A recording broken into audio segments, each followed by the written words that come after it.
Hey friends, good afternoon. Thanks for joining us for our second week of the Hinge Reimagined series. Our team has been so excited about this content and information and bringing you guys some energy and positive direction for getting your schools better than before, not back to where they were before, but we want you to reimagine yourself into better than you were before.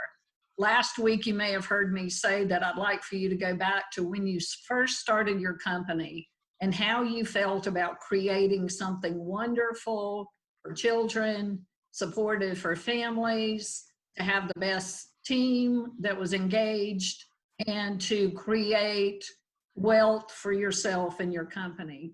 So this is a fantastic time to reimagine yourself. Today, we are excited to have our staffing coach, Kathe Petchel, with us, and I will turn it over to her in just a minute. A couple of reminders. Please use the question and the chat features on the bar. Mine shows up at the top of my screen. Sometimes it's the bottom of your screen, but we will monitor those and we will take questions at the end. As Kathy's speaking, I'll try to respond to your chats to the extent that I can. We will send out Kathy's slides and a training certificate to all attendees by tomorrow. This is being recorded and will be posted on our website at hingebrokers.com. By tomorrow, you can access last week's kickoff of the Reimagine series is on our website now on marketing strategies. Next Tuesday, I will be presenting financial strategies. So we all believe that our financial picture, at least in the short run, will not look the same. Your cost will increase in certain areas. And we have some very interesting strategies for you that we think can not only get you through that, but set you up for a stronger financial picture in the future. And frankly, we may never get 100% back to where we were with our cost system. So that requires some changes on the revenue side. And we've got some great ones for you. So we hope you'll join us for that. We want to talk to you today about a couple of things, other things going on at Hinge. Kathe will share with you unemployment versus payroll. She will talk about engagement and hiring strategies. She will speak about implementing new staff policies. And then I just told you about next week's webinar, but I will remind you because we'd like for you to register for that. A couple of things going on at Hinge. One thing is that in addition to our Reimagine series that we're doing with you right now, we're co-hosting a video series with Childcare Exchange magazine that will launch next week, Kathe? Yeah, yes. Next week. So Kathe and Molly and I have all been a part of that video from surviving to thriving to create a way forward. But there are many, many, many awesome speakers on that, and you'll have access. It's a free series. You'll have access to one video a week that gets launched every Wednesday. So look for that next Wednesday. You'll get a blast from us. If you're not connected to our email, go to hingebrokers.com and look for that. We're also so very excited in a change that we've made to our annual Thrive workshop. Thrive is our one-day deep dive into everything financial, and that was scheduled for September for Portland, Oregon. We made the decision to get you that content sooner and safer. We want you to have that content before school starts. And we're prepared to deliver that in a web-based format. You will have two options for attending. You can attend live. If you attend live, we will send you materials in a nice goodie basket ahead. You will attend on Friday, August the 7th with live videos from our team. You'll participate in group case studies during lunch. And you'll have the ability to ask your questions. Oh, in addition, very important, you will have a one-on-one coaching session with one of our team in advance of August 7th so that we can help you figure out where your best areas of opportunity are during the event. If you're not able to make the live event, you can also watch the recording afterwards for a reduced fee. We're really excited about that. So we hope you guys will consider joining. The live event, as always, this is our 4th year with Thrive. We always limit to 100 participants because we want, in the live event, we want you to get a lot of individualized attention. And so we limit to 100 and we expect to sell out just like we always have. So I think that registration opens on the 15th, if I'm correct. We'll remind you every week. So you've got about 10 more days to think about registering for that. With that, I am going to introduce my friend and co-worker, Kathe Petchel, one of those people that are a gift from heaven when they enter your life. And she has, in addition to her own 3 schools in Virginia and the years and wealth of experience she has there, she has joined the Hinge team as our staffing consultant. She does a lot of training and content for us and has just moved the world with how she has helped people in their businesses. She is also now serving on a broker support team and helping owners work through their sales transactions since she can relate to them so well from a business standpoint. So thanks for putting this together for us, Kathe. I know you have a lot to say. You've been through a lot just in the last week, and I know that you intend to talk about that. So I am going to turn it over to you. I'll join you back at the end for questions, and take it away. Thanks, Kathe. Hi, everyone. Thank you so much for joining us today in Charlottesville, Virginia. It's a rainy, chilly May day. And I just wanted to take a minute and have everyone just take a deep breath and think about how far we've come in the last 8 weeks or so. I think, gosh, it's been a challenge, and I know everyone here is rising to the challenge and really motivated, or you wouldn't be here. And we're just doing our best for all the children and families in our communities. And that's the thing I love most about our early childhood people. They're our friends. And when Kathe referred to me as a friend, that's how we feel about our clients. We get close with everyone, and we're just really excited to, hope to help everyone a little bit and encourage you all to help each other as well. I think I never think I know everything, by no means. I make mistakes all the time. But one thing I think I do well, and the Hinge team also does well, and most of you do really well too, is just listening and learning from each other. And, by no means do I think every single one of my suggestions will work for everyone. But I'm hoping that today you'll take away maybe 1 or 2 ahas and 1 or 2 action steps that will help you and your team get back to whatever our new normal is. So anyway, welcome, and sort of a silent cheer for everyone. So way to go, everyone. We're just hanging in there all together. I've got lots of really good content. I talk kind of fast. I'll try to keep it reasonably paced.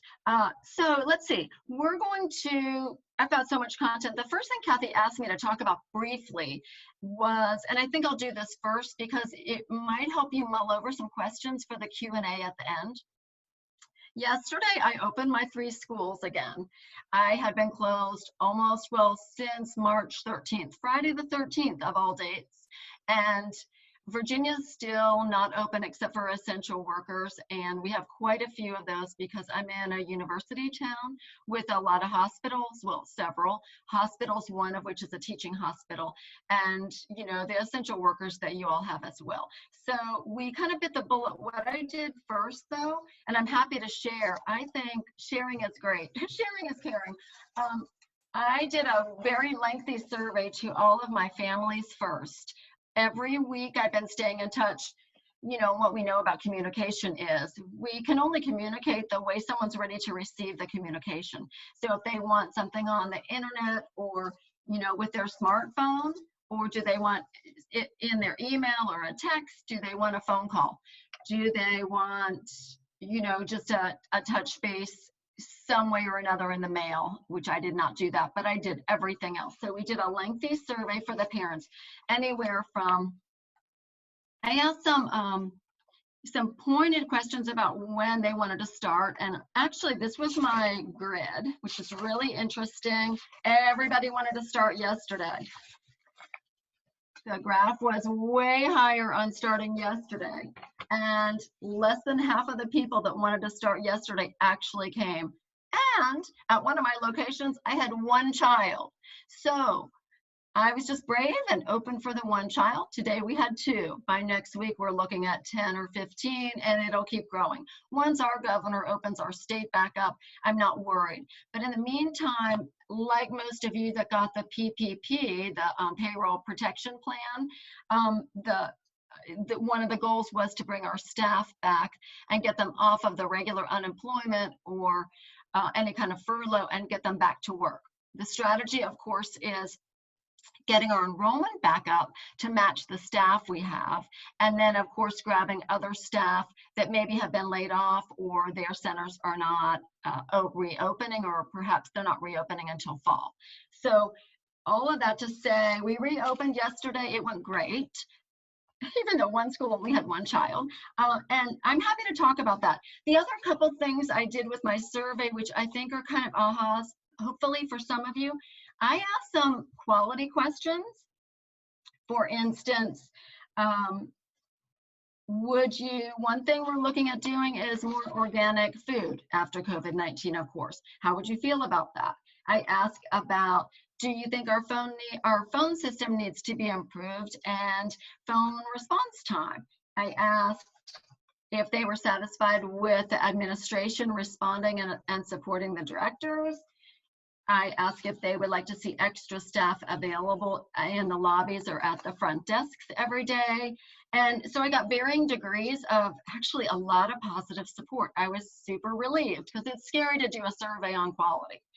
We're actually getting ready to do an accreditation. So I thought this was a really good test run for accreditation. Then I also hit some targeted kind of previewing for them. What time do you usually drop off? What time do you usually pick up? And what I was doing with that was trying to see what time of day and what my trends were of certain times for drop off and pickup, so that I could easily say, this is what parents said they wanted. If I'm shortening my hours, I can easily do it and base it on the data from my survey. It's kind of hard to argue with data. We started yesterday, normally my hours are 7 to 6, and I did 9 to 5. Everybody was thrilled, absolutely no problem. So, but I'm using some of my data. So yes, I'm happy. I saw somebody just ask in the chat. I'm happy to share my survey with you, absolutely. I'm gonna start through a little bit of content and then jump into my staff survey, because I'm here to talk to you about, yes, no problem, Andrea. I'm here to talk to you about engaging our staff, whether they've been laid off or furloughed or home because of FMLA or any COVID-19 related, or if they're still working for you. So we got the unemployment, the gals and guys that are on unemployment, and the ones you've got on your payroll. So just going through content on this, if they're on unemployment and they're at home, and this is happening to a lot of people, and certain states are a little behind other states. For instance, Maryland is, my friends in Maryland are saying, oh my gosh, this is really stressful. We don't know when we're going to be able to safely open. So engaging their staff is really important. Other states like Georgia had a quick reopening. We've got lots of friends in Georgia, and they're just bound and determined, hey, we've got this. We're going to do every single thing we possibly can to wow our parents and wow our staff, have our staff feel safe. And I love that. And California just announced they're starting to reopen. I think it's next Friday. So everyone's in different stages. What's really interesting about this, and one silver lining, and honestly, I think there's quite a few, but one would be that we can learn from each other. The states that are a little bit ahead of you, reach out to your friends in those states or ask us. With our team at Hinge, we all live in different places, and we're all connected with different clients and different colleagues. We can probably answer your questions pretty quickly for you. So the first one is staying connected. They want to hear from you. I I talked about this on the Childcare Exchange, the video and speaking series that Kathe and Molly from our team and I participated in. I started my first Zoom call with my team doing a handstand, because I used to be a gymnast in high school. Not that I was that good, but I can still do handstands and cartwheels. So I was doing a handstand, and the gals had the camera on me, and I said, my world has been turned upside down just like yours has. And, you know, and then I said, here we are today to talk to you via Zoom. It's really fun to see everyone. We've missed all your faces, and then just made it fun. So it got really good reviews. Everybody really liked the fun way to start. And other ways to start, there's lots of other creative ways, and I can help you with that if you need it. But that was a good, like, aha. And then we just got into, you know, what the content was for the day. The other thing with the Zoom calls is if you've got an admin team or some of your directors that are working right now, definitely share the load and share the camera time. I did a little bit of content, and actually four of my other admins also jumped on the camera and engaged with the staff as well. The staff want to see their direct supervisor, which would be their director or their assistant director, even more than they want to see me. They just want to make sure I'm going to do the paychecks and maybe provide super cool materials for them and answer the big questions, but their direct supervisor is really important for them. Asking soft questions. We did this every day the first 2 weeks. We'd either call or text or do a group me or some type of group chat, and we ask, how's your stress level? And tell me what you're doing for self-care. And what we did with that content was we promoted it on Facebook. Miss So-and-so is missing. Actually, this is a really cute one. You can look at our Facebook for our Bright Beginnings Forest Lakes. One of my favorite teachers, Miss Tina, she's 77 years old. We say she's going to just be buried underneath a swing set in the backyard because she will not leave our school or our building. She's there literally all day, every day. She's just one of those gems, and you all have them too. When I bought that building, I bought Tina along with the building. Anyway, she got on with the camera, had her sweet husband Raymond video her doing some crazy little kid dance, and it was some nonsense word. Adorable. So engaging our staff, you know, here's this just adorable older teacher that just, oh my gosh, we got such rave reviews on that. So also engaging, and that's what she was doing. She was doing dancing and goofy things at home for stress relief. So I thought that was super cute. We're recommending some type of welcome back bonus or some type, I also say hazard pay, but when the staff are unemployed, you want to keep them engaged with you. Not only do you want to do the soft things and the fun things and the Zoom calls and the engagement, but you want to have them looking forward to something, especially because so many of them got that $1,200, $2,400, $500 per child. And so one thing, I know I have a friend actually in Maryland, and I was talking with him, and he said, you know, I've got some of my staff working, and they're doing an amazing job with videos, and they're calling parents and creating content. And then the rest of the staff are on the PPP plan. They're getting paid because his 8 weeks has started. And there's a little bit of grumbling between the two groups. You know, some of them are working and getting paid, and some of them are at home and getting paid and not working. So some of that welcome back bonus is a really good remedy for actually both situations, the ones that are working or the ones not. We want to get them off of unemployment or off of the payroll protection plan and back working and back to normal. And what we know, and I was thinking today about doing this webinar, and I thought, you know, we've been closed a long time. It's 21 days-ish for a habit. We've got some bad habits. I mean, can I say, people have Netflix habits. They've got couch potato habits. Some people are doing a lot of really yummy, delicious cooking habits. I can't tell you how many people are saying, I've gained weight. I'm, you know, feeling lethargic. People are, you know, not drinking enough water. They're just out of their routine. So a welcome back bonus and having people get excited about coming back and getting in that routine is super important to me. Again, that goes to the encouraging productivity. What are they doing to be productive while they're unemployed. You can still have them, you can't pay them, of course, if they're on unemployment. So it could be positioned, hey, the more you learn or grow when you're back, we can negotiate your new pay rate. What kind of hobbies are they doing while they're gone? Are they doing crafty kind of hobbies? I asked all my staff when we were telling them we were reopening on a Zoom call. Actually, we met with them all on Sunday. And, what have you been doing and what would you like to bring back to Bright Beginnings that's different than what you had to offer before? And one jumped on the chat and said, oh, I'm making finger puppets. I'd love to be able to do finger puppets and videos with finger puppets. Super cute. Someone else said they've been gardening and they like to use gardening as part of their unique brilliance at our school. So those type of things, just engaging with, kind of thinking a little bit outside of the box. A lot of people are exercising. Many people I know are doing journaling. There's lots of, planning. I know for owners or directors, we're doing a lot of 90-day planning, or what does the next week look like? And then what does the next month look like, and so on. So a lot of the kind of vision board type activities are awesome right now. Anything you're doing with your staff, especially if they're on unemployment, definitely important to keep it documented, and I like to have it in an email.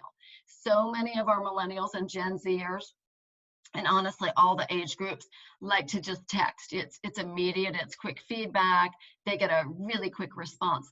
The problem with that is, have you ever tried to scroll through your text to find something someone said?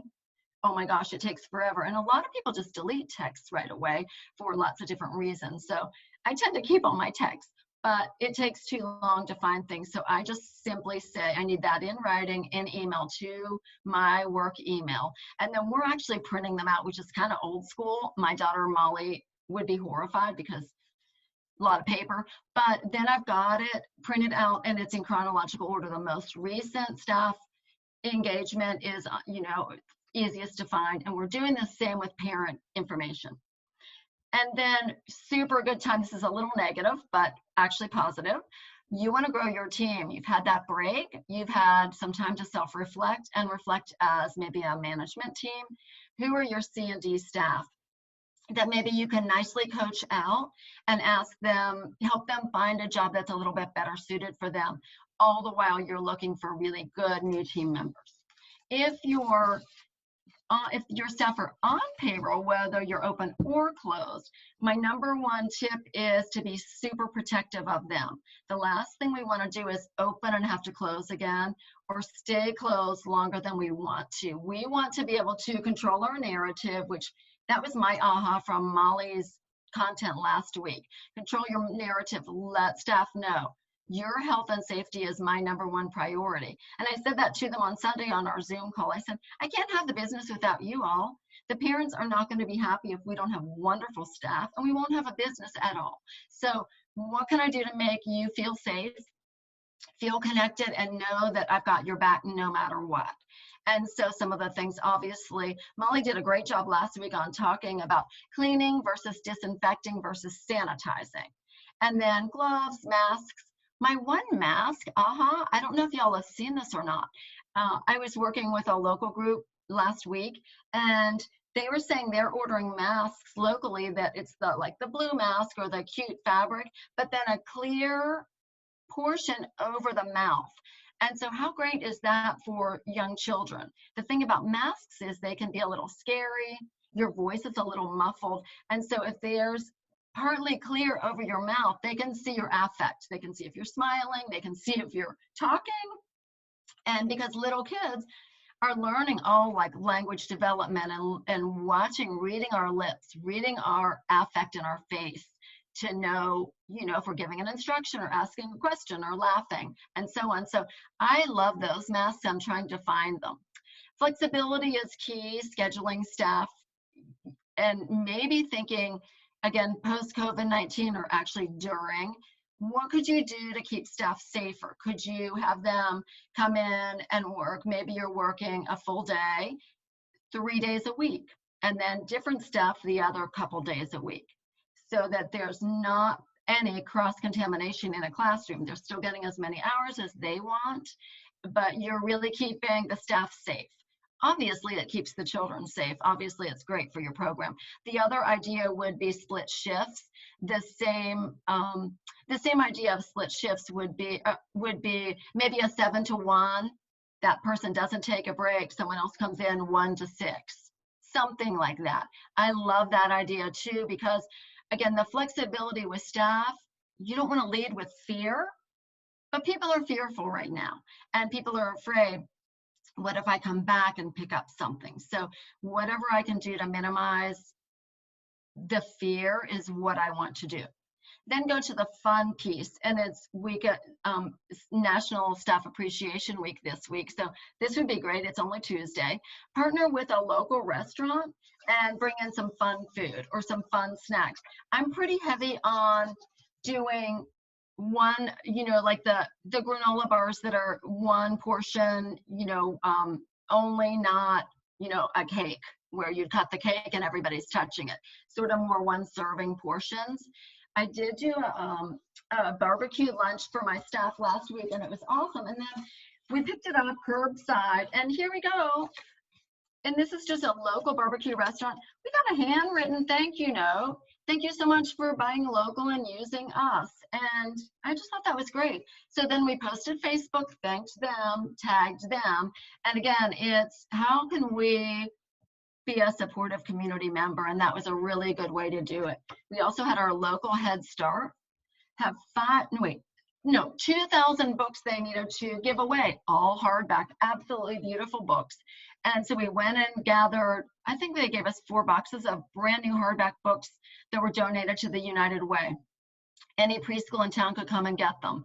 We did a really nice post. We thanked them, tagged the United Way, tagged our local resource and referral agency, and that's going to help them too. So that's again, that goes a little off track on the payroll, but not really, because that's helping staff. They're coming back to some new materials. They're coming into yummy food. Consider hazard pay, or I don't like the word hazard. I think it's kind of scary. It's sort of like risk versus hazard. Hazard is dangerous. I would call it appreciation pay. Maybe they're working with the first responders and you're in a city, and that would be something, $1 more an hour, especially if you're having to ramp up your payroll for the PPP anyway. That's an awesome way to appreciate your staff. I've relaxed some of my rules. I'm kind of an old school. I think we shouldn't have cell phones in classrooms. I like a certain dress code.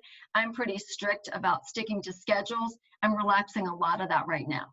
I honestly think the more staff are outside in the fresh air and sunshine, the healthier it is for everyone's lungs, the healthier it is for children. And think about, remember I was kind of laughing earlier about kind of couch potatoes on what kind of bad habits we've been in. A lot of people have also been outside and had really good habits. I want to encourage that. I want staff to know that, I don't want them on gadgets. Also, a lot of people are either having alcohol wipes or sanitizing wipes for the ProCare or the clocking in. I'm actually having only one person do it. Granted, I don't have very many kids at the schools right now, but even still, I don't want a lot of people touching all of our gadgets. I even removed all of our coffee stations for now. Now I'm going to substitute that with like these little small water bottles and the one size muffins or power bars type thing. So I'll swap it out. Next slide. Sorry, that slide took a long time. Yes, and someone's saying about being really careful about paying staff more before the loan. You do have to be really careful. I would thank you, Patty, for that. You want to be really careful if you're doing that, and that goes into that hazard pay as well. If you're doing that, think that through. It could be that maybe that person's coming back and was due for a raise or a career ladder goal anyway. And so if you do it, you really can't just do it now and take it away later. So yes, that's a really good point. Thank you for that. Engaging our teachers when we're partially or fully open. The emotional engagement's the most important thing right now, but once you handle the fear. So if they're not afraid that they're going to pick up something, they're going to be less fearful. If they do pick up COVID-19 or some type of virus, you want to know that you've got plenty of staff in your back pocket to cover for them, that they are definitely able to be out as long as they need to. if they've been, in close quarters with someone testing positive, obviously they'll need to self-quarantine for 14 days. That's when I have my local health department on speed dial. I'm not going to make that decision myself. I'm going to get one of the authorities to do that. But for the emotional engagement, building in extra time to chat with them. And I think it's really important. If it's in person, that's best, but we're trying to social distance. So then my next best would be a FaceTime or some type of Zoom. I've talked about Dr. Stanley Greenspan over the years a lot. He was the psychologist that developed floor time, and it's actually a parenting technique where each parent, mom and dad, or mom and mom, or grandparents, whomever are the caregivers of the children, each adult spends 20 minutes per child per day on doing what the child wants to do. And it's a really good way to let the child know they're an independent individual in the family. And there's a ton of good research on that for children. I took it and twisted it for adults, and I try to do it with our staff every day. And well, if I'm at the school, I do it. My directors are at the schools every day. And I just want them to have that 5-minute, how's it going? What can I help? Sort of that open-ended comment and question, so that the staff can talk, not when they're around children, sort of before or after they're working, when they're on their break, or scheduling that one-on-one time. I think any of that extra one-on-one time right now. Yesterday, one of our girls came in and said, hey, just a heads up, I live with my sister, and my sister's coworker just got tested positive for COVID-19. What do I do? Well, I knew what to tell her to do. Gave her that extra couple moments of that time to make sure she wasn't fearful that if her sister tested positive, of course, she would have to quarantine for 14 days and so on. So just that extra floor time is super important.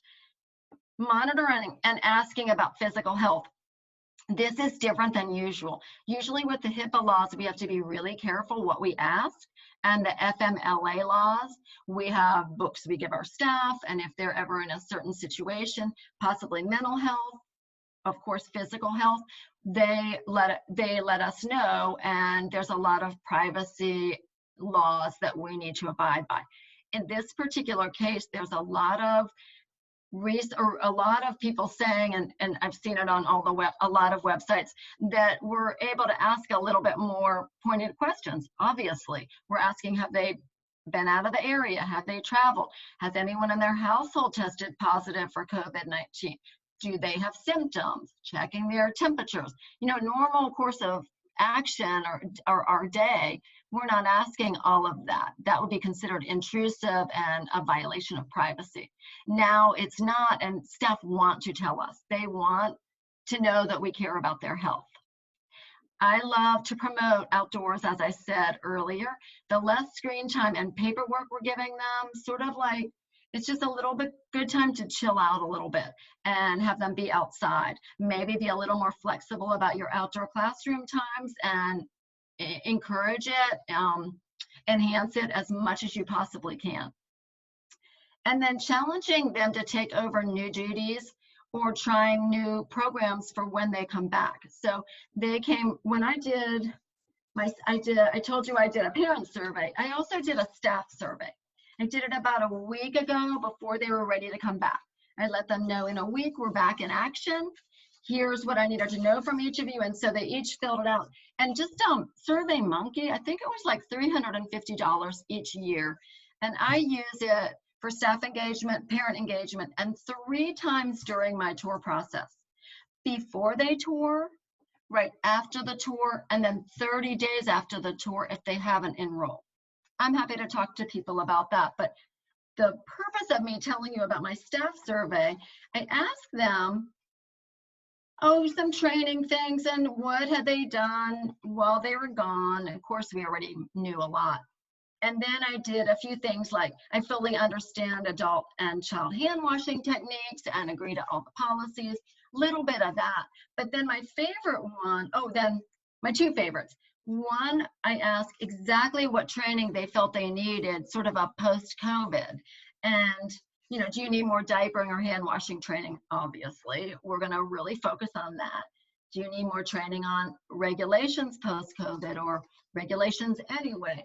Sanitizing versus disinfecting versus cleaning, and so on. And then I told them, as we move away from quarantining and unemployment, how important everyone was to the success of our team. And what did they feel like they could contribute or would like to be considered for as a part of their job at Bright Beginnings. And so I told you I got the finger puppets, I got the gardening, I would like to do a cooking show. And how cute is that for part of our YouTube channel? So we got like outside of the box thinking. Then I got 2 people that wanted to be considered as assistant directors. How great is that? Because I'm always looking for good leaders. And of course, they're all good leaders, in the classrooms too. But as far as an admin, those are kind of hard to get. And then I got someone that wants to look for grants. How great is that? And I got someone, we're working on accreditation. Got someone that would lead that. How awesome. Master degree teachers, a little bit all early childhood, all about data gathering, engaging and communicating. Perfect. So I guess all that to say is that servant leadership. One of my goals was, how can I help you? And Kathy Ligon does this awesome, almost every single phone call we're on. What do you need? How can I support you? How can I help? What do you need? And that's just part of my vocabulary now. I try to model it for my team so that they do it for their teams. And sometimes I kind of have to like bang them on the head about it. You know why I'm saying this, y'all? I want you to do this with your staff. When you get back to school and we're back up and running, those are the kind of questions I want you to ask. How can you help our staff? We don't want turnover, especially post-COVID. We want healthy staff that are at work every day. Maybe it's a little bit of a different schedule, but we want our staff to feel really supported and appreciated. So I'm kind of obsessed with servant leadership. I'm ready for the next slide. So hiring new employees. Remember I said earlier about the C&D staff members. Maybe, and you'll know what that is, but maybe they're just like a C+. They like it, they do bare minimum or maybe even more than minimum. They're pretty good at a couple things, but it's actually not their dream job. They really want to work at a garden store. They really want to be in pediatric dentistry or nursing. And so this is a really good time before you have them back. And back to Patty's question earlier, this would be a good way. Maybe they're making a little bit more money. Maybe they're $18 an hour because they've been with you 5 years. And I'm just making these numbers up because it depends on your market, of course.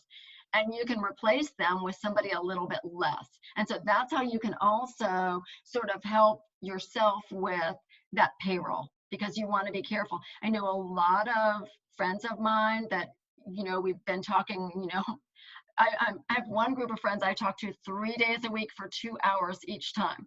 We're really good friends now, 6 hours a week. We just talk shop.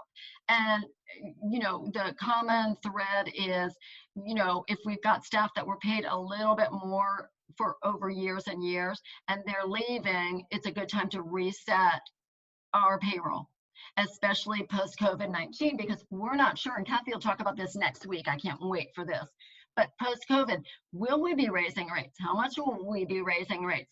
Do we need to hold steady? What kind of giveaways do we need to do to get parents to try us out? 1 week, 2 weeks? Do we need to give away a whole month?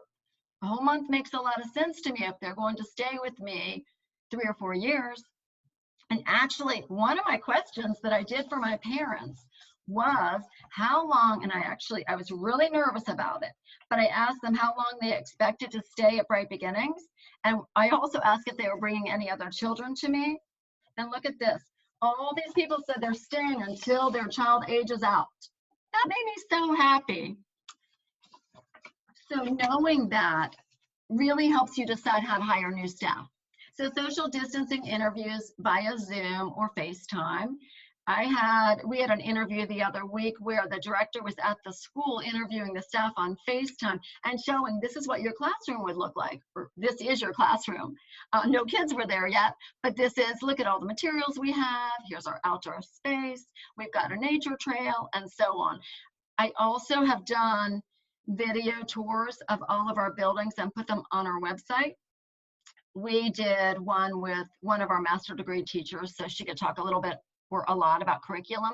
And then we also did a silent one, and I'm going to narrate that and talk about how we designed the building and why it works for us. So another idea on new employees, we all used to bring them in on a Saturday or whatever day of the week and do trainings one-on-one. And the problem with that is you have to make sure you're saying the exact same thing every time, that everyone gets the same information. And if you're the trainer, it gets kind of monotonous. And you know, sometimes if someone asks a question, you sort of go off in a different direction. So creating video trainings, just using your Apple computer with QuickTime Player or some type of camera video where you could put it on a private YouTube channel. Super good idea right now, because we don't have to have the new staff come to us. They can watch our video trainings and they can fill out sort of a questionnaire or what were their ahas, or some type of reflection. Also, with new staff, having an honest discussion, again, like you do with your regular staff, about keeping everyone safe. Here are all the things we're doing on sanitizing and cleaning. We just bought a new mister, which I actually have here to show you all. And then I like the idea, and it depends on your area, of course. Our schools won't be going back until at least August or September, like most of you all. And so I'm trying to recruit some public school teachers, and also those poor recent college graduates that didn't get to go to graduation and they've got their degree. They can't go out and do interviews. They can't travel to go to, you know, move to a cool town. All their plans are sort of, you know, on hold. And so those would be really good candidates for us to try to hire. Kathy, I'm going to check my charger really quick. Hopefully can you guys see me? And then let's see, other considerations. I talked about the C's and D's. I talked about reaching, oh, this is a really good one. One of my friends has several schools in the Midwest, and she's particularly, I'll just say who it is because she's fantastic, Alita Mechtel, Children of Tomorrow in the Midwest. And one thing she does really well is she reaches out within her community. And so one thing we were talking about is reaching out to your competitors that maybe are closing, unfortunately, and saying, instead of, you know, being happy they're closing, you know, obviously that's going to help your enrollment perhaps and recruiting staff, but how would you position it? How can I help you take care of your staff? I think that would be an awesome way to engage with competitors or people that, you know, you don't want them to feel that way about you. So if they're closing, and then if they're open, how can we work together? What can I do to help you? They have different strengths than we do. Next slide. So training strategies now and later. Implement now anything you can with the CDC. The thing is, it's changing day to day, as we all know. So you got to really slow down and meet with your team and decide what's going to work for us. And what we decided to do is go kind of tight in the beginning to get everybody's confidence back, and then we can loosen up later. So remember I said we're doing like a 9 to 5 opening and closing this week and maybe next week. As we have more students, we'll get back to our 7 to 6. We still might limit the number of hours a baby could be in care now. So we're taking advantage of this break to really look at things we wish we would have done and we couldn't figure out how to do without a lot of angst with the parents. Staying up to date on licensing requirements and changes. Right now, they seem pretty flexible everywhere, but I think later, you know, that's when we're going to see what I'm hearing people are fearing is the class sizes, you know, the group sizes, class sizes, what the requirements will be in terms of space, 10 people, not kids, 10 people per room or per defined space. So some of those are a little bit worrisome to people. And so knowing that and thinking of your strategies And this is when, Kathe talks about this all the time, this is when really working with your local lobby group or your local childcare associations really help. If you've got an opinion and a good way to work around something, we're the experts in this. They're really not. They come in and they're more of the, the bureaucratic piece and the politicians. And so, speaking up is really important.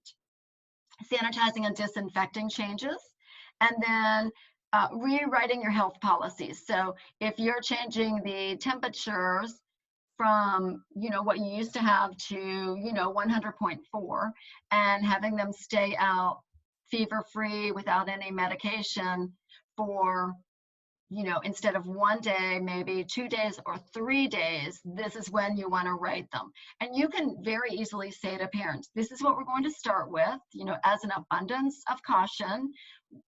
Children's health and our staff health is the #1 goal, and then we can always loosen it up. But I'd rather see you do, a little tighter procedures and then always loosen up, and then very clearly defined for the parents. What does that look like? Is 24 hours the next day? So if you send someone home at 8 o'clock in the morning, does that mean 8 o'clock the next morning or 2 mornings from now? Or is it a calendar day? Skipping a whole day. So being really clear about that. Encourage as much training as possible now and later. And then post to build social proof. Anything you're doing that shows that you're an expert, you want to be showing that on your website, on your Facebook pages, tagging local groups that are helping you, that sort of thing. And then scheduling for later. Unfortunately, we can't do a lot of good. I'll jump in. Thanks, Jeff, for that. Unfortunately, we can't do a lot of full staff training like we do, where lots of people close 2 or 3 days a year or even more to do full trainings. And sometimes they go and rent a cool room at a hotel or an Airbnb.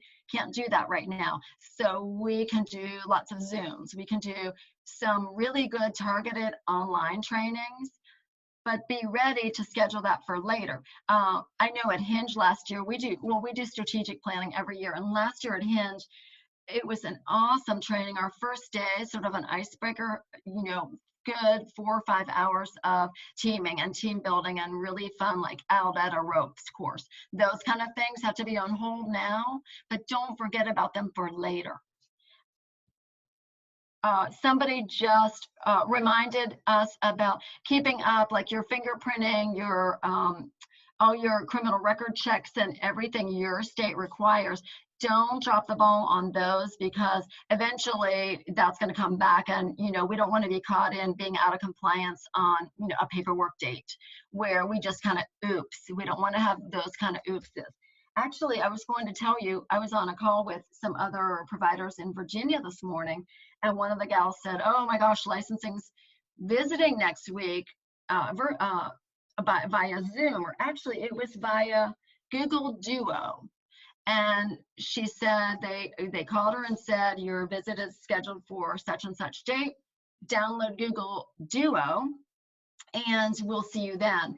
And they said Google Duo is what our licensing likes because it's easier to read. And I don't know if you're going to be scanning documents. She said, I don't know if I'll be on FaceTime showing my camera, showing the licensing inspector the classrooms. So all of that to say, don't drop the ball. Thank you for that. Don't drop the ball on any of your compliance paperwork. Building your bench, I like to call it a varsity team or your A-level team, but then who are your backups and what skills do they have? I personally love StrengthsFinder, and anyone I'm bringing on my admin team, whether they're an assistant director, an opener or a closer, the people that are going to have FaceTime with our parents, I want to know what their strengths are. And our team is super strong, as you could imagine, probably everybody's is, on harmony and all the relationship building, all those soft, I want to get along, I care about you pieces, and less on executing and less on strategizing. And so when I'm growing my team, I'm looking for whatever my gaps are. And this is a really good time for that. And then sourcing free trainings and webinars. There's a lot of really good ones right now. Actually, when I was on the webinar this morning, the small business, the SBA, and your local SCORE groups have a lot of really good, actually, they told me today they have one on how to restructure your debt. You could just go and get the template, and resiliency workbooks. And I was actually going to talk to Kathe Ligon about that and see if we could kind of look at that for next week's webinar. So I thought that was a really cool idea. And then let's see, I'll keep going on my content. And then our master classes are fantastic. Hopefully you like this one, and hopefully you like them all. They're available for free. And so please share. Misty, hey Misty, is StrengthsFinder a hiring tool? I think it is. So it's $19.99. There's a book. It's by the Gallup poll people. So very data oriented, very science. And you just take it, it's a time test. It's about 20 minutes, about $20.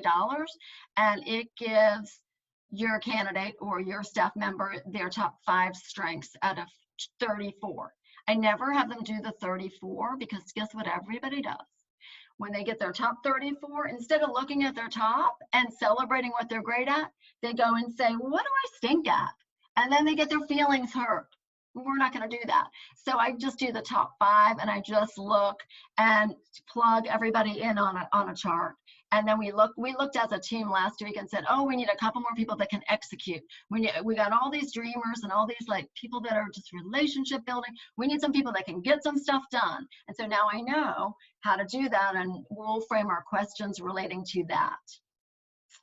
Stay connected with, I have SQL on here, but any of your local groups. So BCCA, Pennsylvania Summit group, they have an awesome group.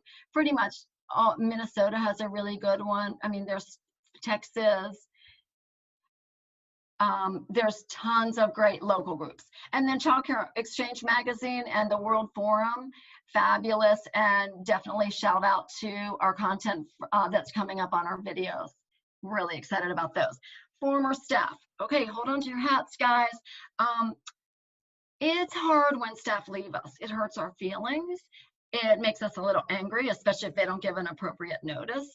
But the staff that were really good, and maybe they left because they thought the grass was greener, or maybe it really was greener. They're going to get $5 more an hour. And you can't do that. Or they're going to the public school, but guess what? The public schools are closed till August. Maybe they went to another career and they didn't like it. So many times I think people are uncomfortable coming back because it's like they're admitting they made a mistake. Make it so it's fine. And if I do an exit interview and they're good, I'm like all over, you are always welcome back. Anything I can do to help you with a letter of reference, I'm happy to help. Thank you so much for your contributions to our company and our team.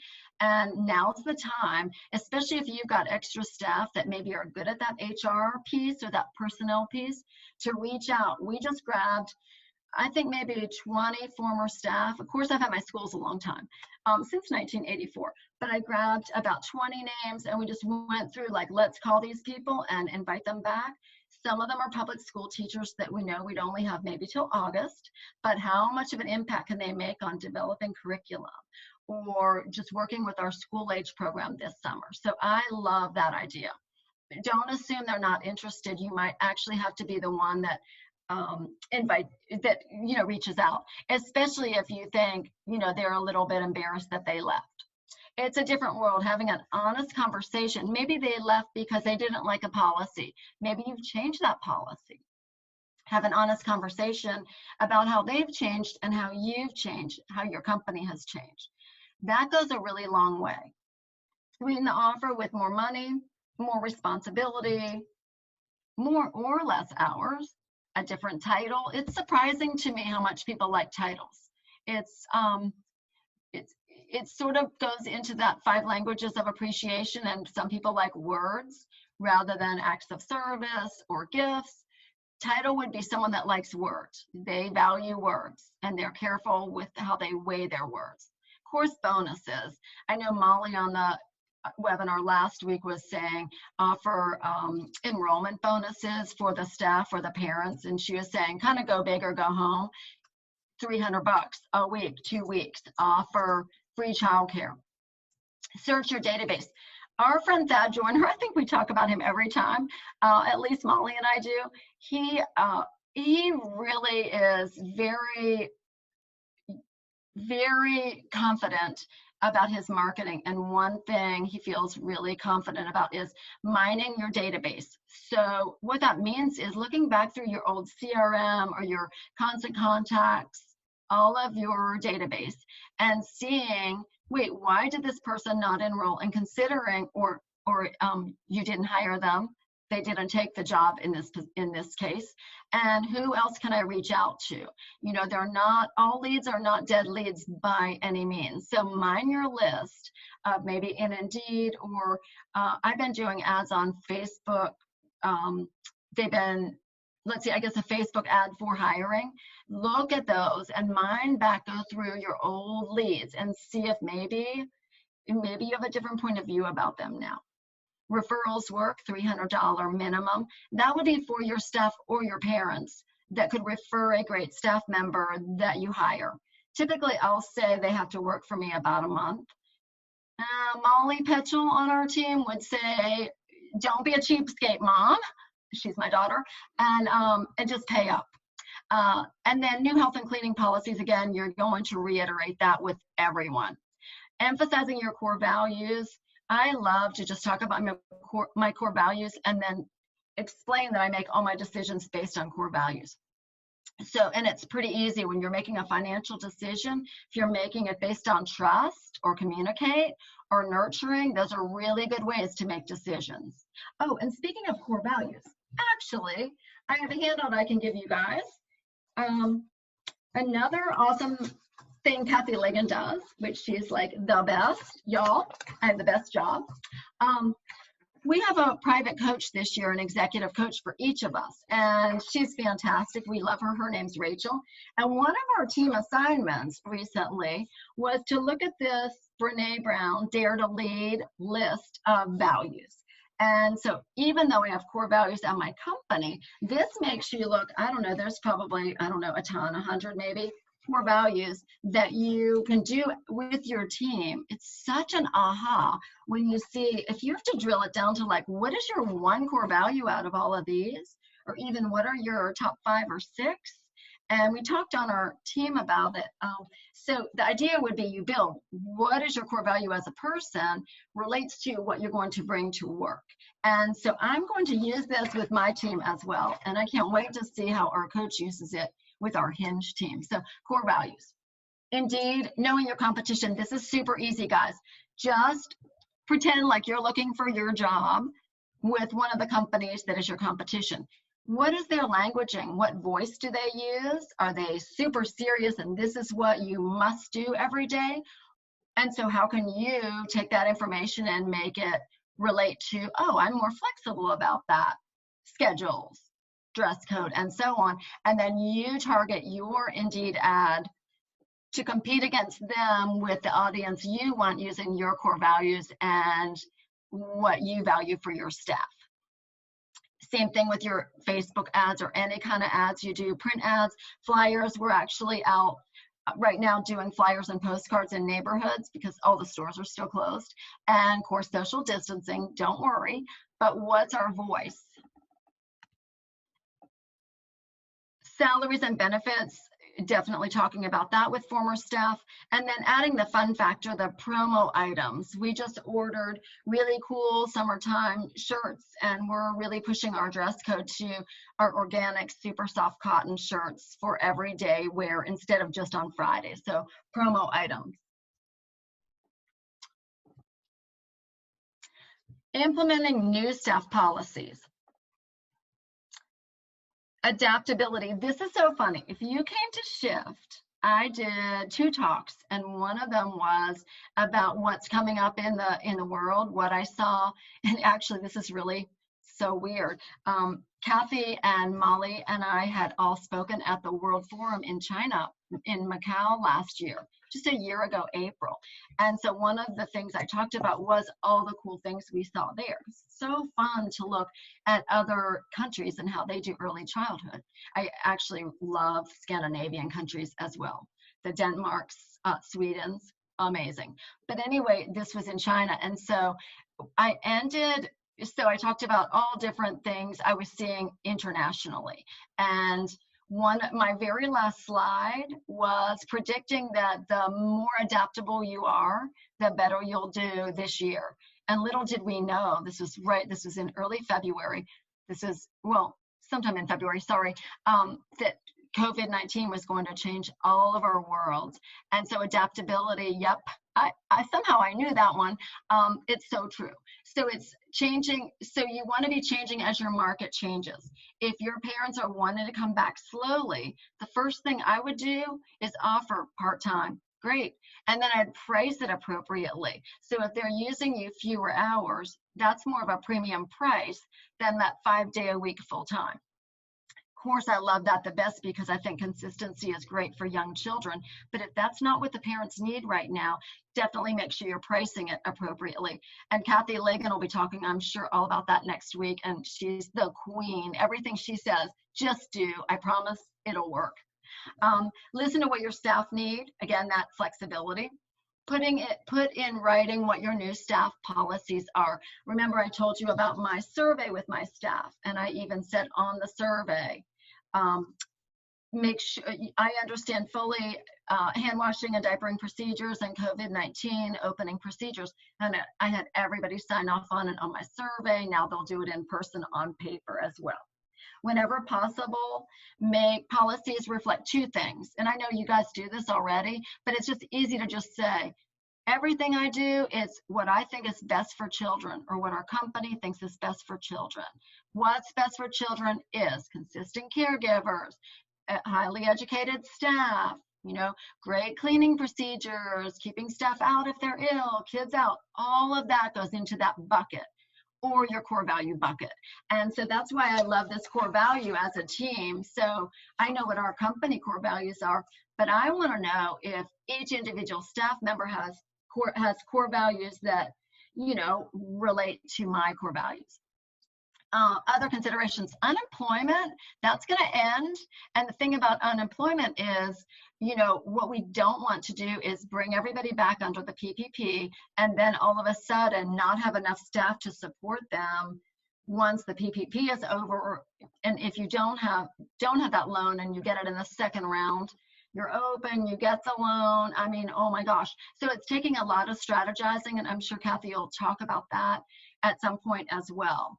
But now's the time to be looking for new staff and growing your team. And I'm just trying to do that like crazy. Remember I said earlier about getting a couple of my key staff to write grants. I've never written a grant application. A lot of my friends have.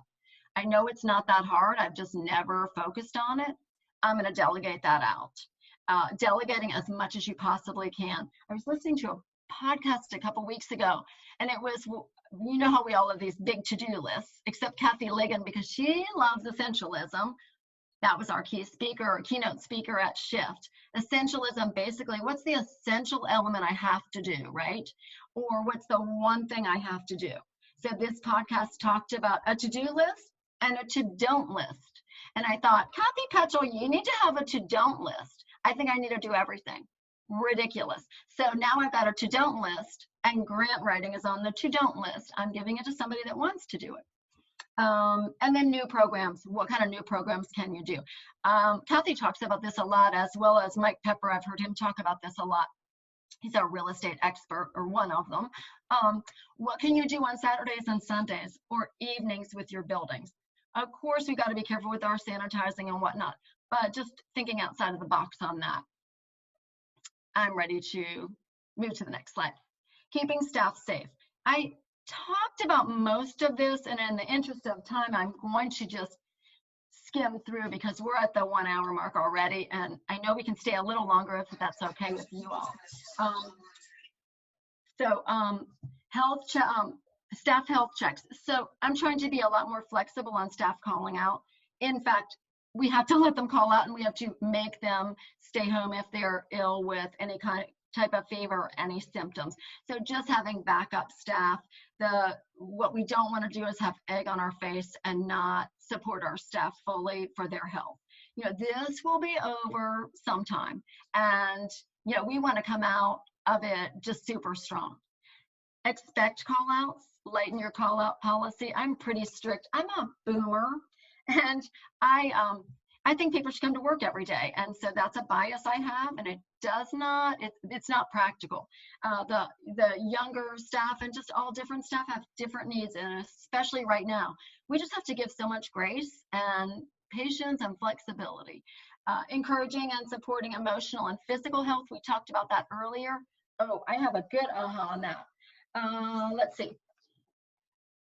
There's some really good free things we can do for our staff, and I love this. I got this one from Alita in Minnesota as well, which is, and think about it. So from a financial health point of view, this would go under that emotional health. How many of your staff have gotten that $1,200 or the $2,400 or $500 or $600 per minor child and gone out? And this is what I'm hearing. And this isn't my staff, actually, I'm hearing it nationally. Bought a kayak, bought a new puppy, bought a new car, and spending their money. And then, 6 months from now, they'll be saying, I need a raise because I got that car payment. Well, what I'm suggesting is helping them with their financial literacy. And I love Dave Ramsey. I think people really like him or don't like him, but I think he's got some awesome content. And right now he's offering for companies, and we can send this to you. I didn't put it in a slide, like a financial literacy training that's free till the end of this year. And I thought that was just awesome. Alita takes it one step further, and she'll do a Zoom call with any of her staff that want to learn about just saving money and doing a budget. She'll have them, they'll go on Zoom and take their credit cards and just all chop them up together. So anything you can do that would help them leave your school better than when they came, or with more knowledge and expertise. So I really like so many companies, because they don't have a lot of income right now, they're doing a lot of generosity, a lot of giving away, and Dave Ramsey is one. The other one, Molly from our team talked to me about yesterday. This is a Instagram gal, and it's called Mad Fit, M-A-D Fit, F-I-T. She does free online workouts, and I think it's a YouTube or Instagram gal. And I think there's some crazy story. You know how certain companies started during the 2008 recession, like Uber, for instance, several other huge big companies.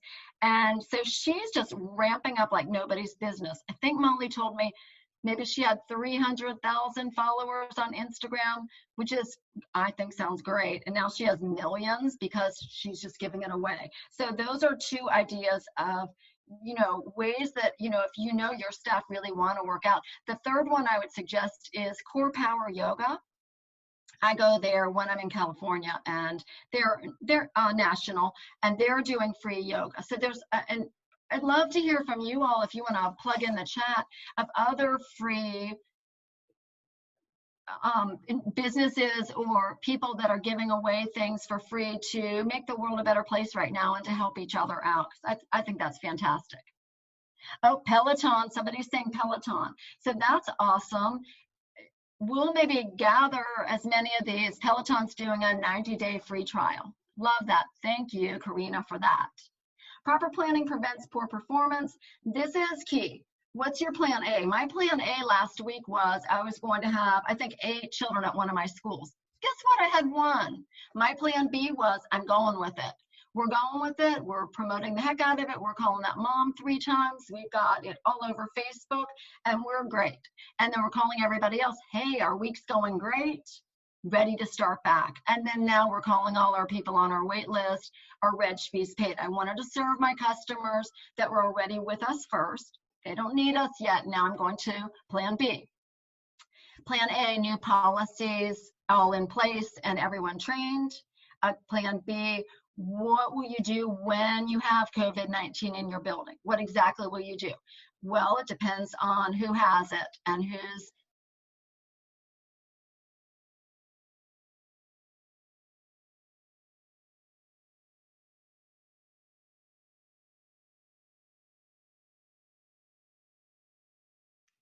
Hey guys, look like we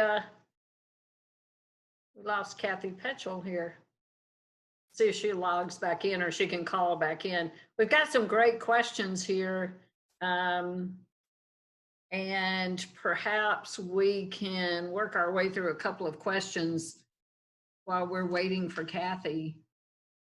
I'll take the one that I'm probably most qualified for here, which is a question about tuition rate increases. And I know that you guys are all thinking it. I will certainly address that next week. There she is.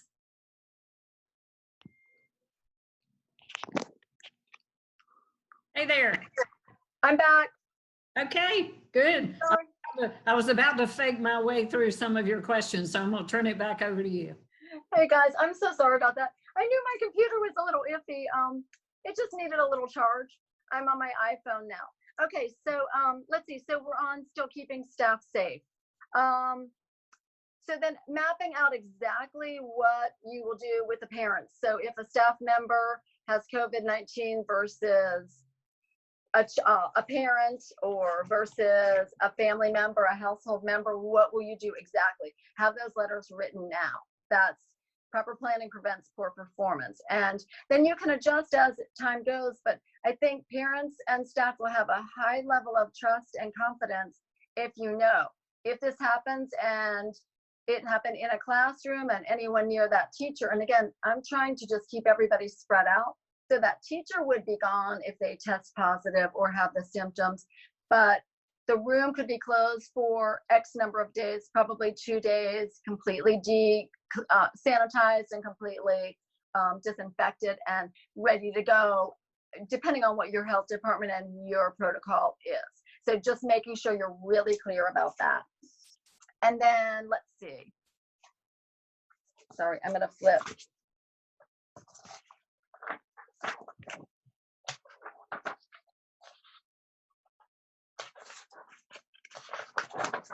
Knowing exactly what will happen in all instances. So if Miss Susie Q is out, what will you do? Who will cover for Susie Q? And that's when those extra staff will help. Okay, I'm ready for the next slide. Creative benefits is awesome to do. So the basic things that we always do, and we talk about this all the time, and you all have way more than probably I do. And again, I'd love to hear what you have. Free or reduced childcare is a really good benefit for staff.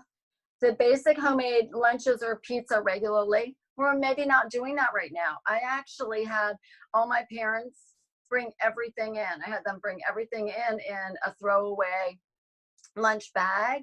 I said, we're not cooking anything. We're not serving any food. Everything comes from home.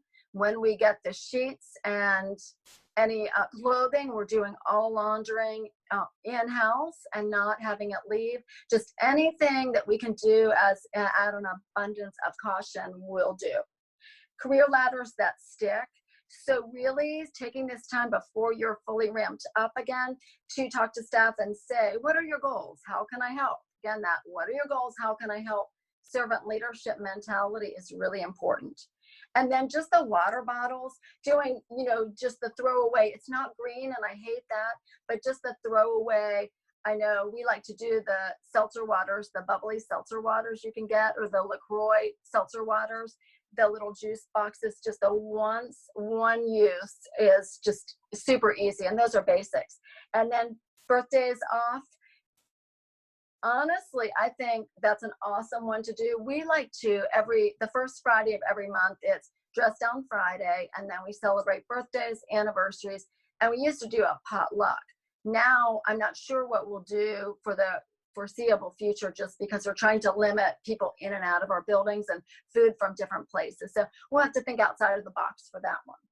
And then creative benefits, promo items such as comfy uniforms. So a lot of people are looking at the PPP, the personal protection gear type aprons and smocks. I'm not doing that right now, but what kind of comfy uniforms can you give your staff? Or maybe aprons or really cute smocks, fun tennis shoes. We're having everyone leave their shoes at the door and just put on cozy socks for in the building. And then the kids put the shoes back on to go outside, and so do the teachers. So I don't know if there's a lot of studies on you know, if people have been in grocery stores or out and about in the streets, if that's really dangerous. But we're just, again, out of abundance of caution. So how cool to get super cute slippers for everyone for inside the building. That wouldn't be that expensive, and it would be, that's like a nurturing kind of core value. And then bonusing, I like to bonus for quality contributions rather than just attendance. So maybe a bright idea. One thing I like to do is challenge everyone to really think outside of the box. Let's come up with 100 new ideas of things, you know, we could do to improve. And then in brainstorming, no idea is a bad idea. And you want to encourage, especially the introverts that might need, you know, a little either thinking time or just time to, you know, how am I going to say this? Maybe they're a little bit not as outgoing as extroverts. Give everybody enough time to think about cool new ideas. You'll get something that will surprise you probably. The one I forgot was 4 10-hour days. That would go along with split shifts or a couple days a week. Maybe they have an elderly family member at home and they could work, you know, Monday, Tuesday, Wednesday, you know, 12-hour days, you know, 3 days, and then they're off for 4. Sort of more like a hospital mentality. That's an awesome way to be creative for your staff. And I think we're at the end, except Kathe, I said I was going to show the mister, if you want me to still. I would love for you to share that. Okay. So we talked about a couple things last week. Molly was talking about, in particular, the UV lights, which we were reminding everyone, you know, we don't have all the data or research, but we did see these in China, and they only used them at night after the building was closed. I think the janitors did it, but cool way to disinfect. The other thing we saw in China, Kathe, remember this? Every single classroom had an adorable older lady. And I say that because in China, after age 60, they're required not to work like at their regular jobs. So they had kind of housekeeper. They did cleaning, diapering, pottying, and just basic. And those rooms were so spick and span. Remember that? Yes, it was terrific. So cool. But this is a mister. So a lot of you have asked. This one I got on, can you see it, Kathe? I have my iPhone. Yeah, we can see it. What is the brand? It's called Ryobi. And this one we got on eBay, which I don't usually buy on eBay. We got one for each location. I think it was about $300. You can usually get them. It's not heavy at all. This is the space for the cleaning detergent I'm going to tell you, or the sanitizing I'll tell you about in a minute. But it's just a mister. It's battery operated, and you do the quat cleanser in the canister, and then it's just battery operated. It mists all the surfaces. So you can mist in the air, you can mist all your surfaces, you can mist the soft materials, you can mist the manipulatives. It's safe for food. It's super, super safe. Yes, the brand is Ryobi, Ryobi. And Kathe, what is the product that you'll use? Okay, the product, it's some long science word, but it's commonly known as QUAT, Q-U-A-T. It's short for 2 long science words. And the QUAT product is commonly used in hospitals and restaurants. And so we got it from Thad Joyner, who not only has childcare, but has restaurants, has several Bojangles. And so he said it's completely safe and really quick, like 10-second kill or even faster. I was also in another group this week, and so that's the one. I'm just testing it out for $300 per location. There's all the way up to maybe say $4,000, where it's a big machine that would come in, and maybe if you've got a janitor crew, they could do it at night. But for me, if I can do this several times a day during the day, while the kids, you know, maybe the kids are outside or in another room, the fact that it's misting, it's different than bleach water where it really has to dry and it's kind of wet. This is mist. So I like it. We just started doing it at our schools today, well, this week, but I had my husband bring it over so I could do show and tell right now. So I Nice. like that product. Thank you. And the price again? I think it was $285 or $300, but it was eBay. I Okay. think if you go to Home Depot, get on the list for it, it's less expensive than that. Okay, great. Thank you for sharing that. We've got some fantastic questions. So if you're good, we'll hang out for about 10 more minutes and take a couple of questions. So this is not a surprising question. It is something that's being discussed all across the industry. As you're reopening or regrowing and bringing staff back, how do you handle the staff that's making more money under unemployment and just does not want to return? That's a hard one. To me, that goes to what kind of staff do you have to begin with, and that core value and your team core values, and what are their values. I'm hoping they were couch potatoes and they're super bored. And I've had really good luck with most of my staff. A couple of them have what I would call pretty good reasons. Truly ill person at home, truly compromised immune system for a child, a couple things like that. And so, I'm being flexible with them, but that's a really hard one. One person in one of the groups I work with said, I just told them that, all these other schools are, closed, and if you don't work for me, you're not going to have a job. I think that's a little harsh. I would rather be kind and a little gentle and just, nicely say, here's the thing, unemployment's going to run out. There's X number of weeks you can do unemployment. And if you want your job, and, now's the time. But I was also really careful when I put people on unemployment, and that's what I did at first, and now we're doing the PPP, that I said, I'm hoping it's a very short period of time. I'm doing this because I think this is what's best for us right now as a country with like my social conscience.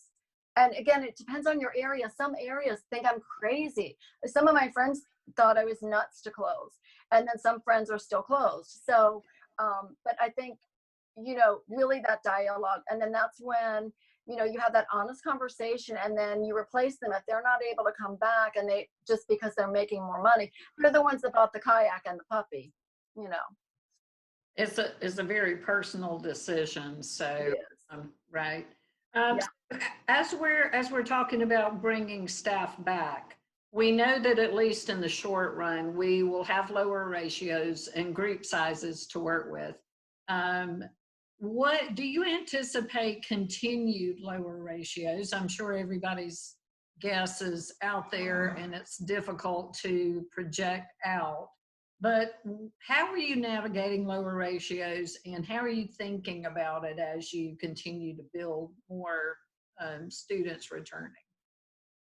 The first thing on that is what you always talk about, Kathe, is really knowing your lobby groups and staying really in touch with them. So here in Virginia, we've got a group led by Kim Holcher, and she's definitely very articulate at talking to lobbyists and, the licensing groups and also policymakers. And so that's the first piece. The second piece is, it's going to be bottom line financial. If our rates are going to have to go up, if it costs us more to do business, I think we need to know, what does it cost to do a great product? And then you got to work backwards or build that out. I don't know. What do you think on that? Yeah, well, at least in the short run, we will have to adjust our financial model. And that's the reason for next week's webinar, and to talk about, I know that you guys that know me know I'm going to talk about increasing tuition rates, but I will commit to leaving that until the last strategy, because there are others that I think will not only strengthen your program, they'll also make you more financially sound. My opinion is that it will be some amount of extended time that we work our way with ratios. It won't last forever, just like this environment won't last forever. At some point, we will have a vaccination and we will be back to some kind of normalcy. Will it be exactly like it was before? We don't know, but we need to make a plan that makes us financially viable where we are today, and then we can work with a better situation as we go. So much more on that next week. Could you talk a little bit about changing illness policies and specifically children whose family members may be sick? So are you working with that? Are there questions? Are there requirements around family members? And if there's an ill family member, what does the child do? When can the child come back? Yeah, that's a really good one. So our goal is always the safest environment for our teachers and children. So we're having our parents sign off every day that they haven't, that their child is, well, we're doing the temperature check with a 1-second scanner. That's fabulous. And then they're signing off that they have not traveled anywhere. I've got a somewhat high-end client base. So, you know, they will be starting to travel, or maybe they are already. And so making sure that they haven't traveled anywhere, making sure that if they have, they've quarantined, of course, and then that no one in their household has tested positive for COVID-19 or has any symptoms. So if that happens, then I haven't had this yet, but I'll have the child stay out until, you know, and just quarantine. Because what we know is kids can be the carriers. It's less likely they'll get it, but they could be a carrier. So again, out of the abundance of caution, I would just have them do that. But that's going to be, I think this is when maybe you ask your parents that on your survey. If this happens and one of our, fellow families has this situation, this is what we're thinking, A, B, and C, and have them vote. It's really nice when you can, most parents are pretty reasonable. It's really nice when you can use that information. That's what you think too. Also, I'd ask staff, what should we do? But you can't have someone that's contagious or that's been exposed anywhere close to your buildings. Right. You have a request to share the document about your illness policy.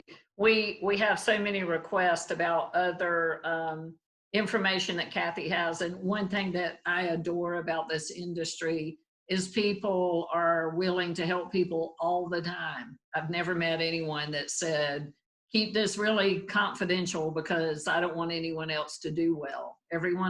We all do well when we all do well. So we will share these resources with you. Someone also asked about Molly's recording from last week. All of the recordings from this Reimagine series and for everything we've ever done are on our website at hingebrokers.com. We did have, of course, financial issues are the theme of next week.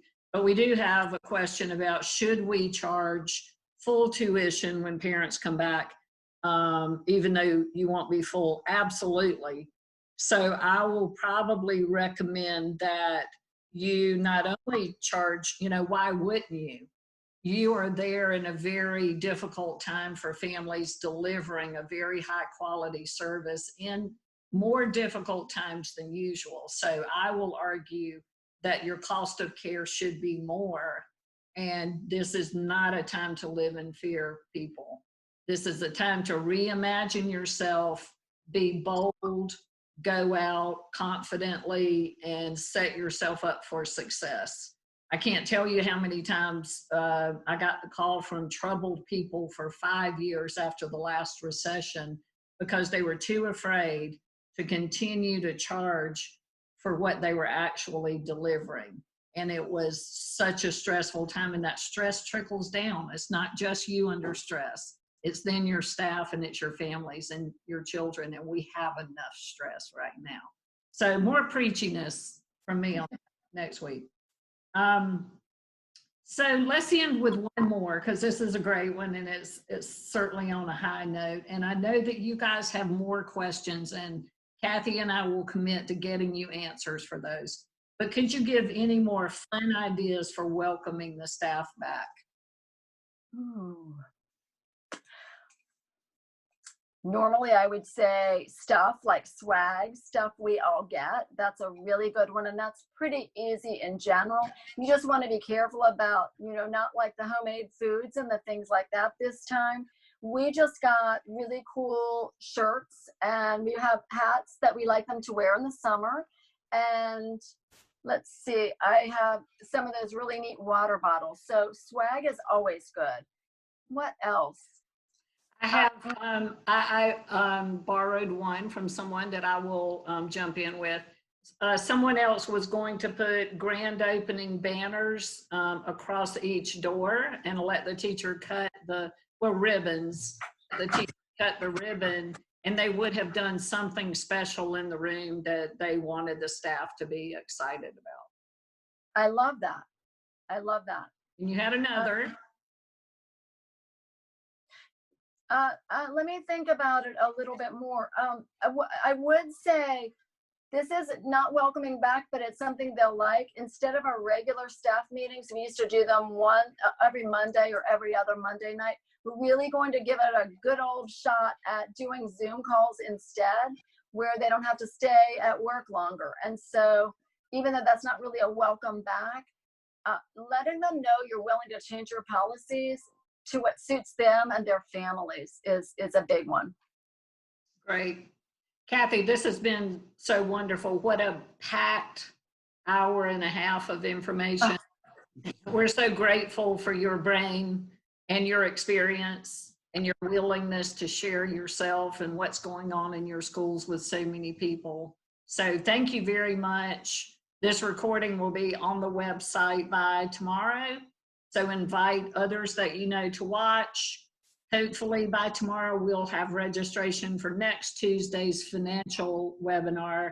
Send us some questions in advance if you like, and we will look forward to being with you again then. Thank you, Kathe. Bye, everybody. Thank you. Bye.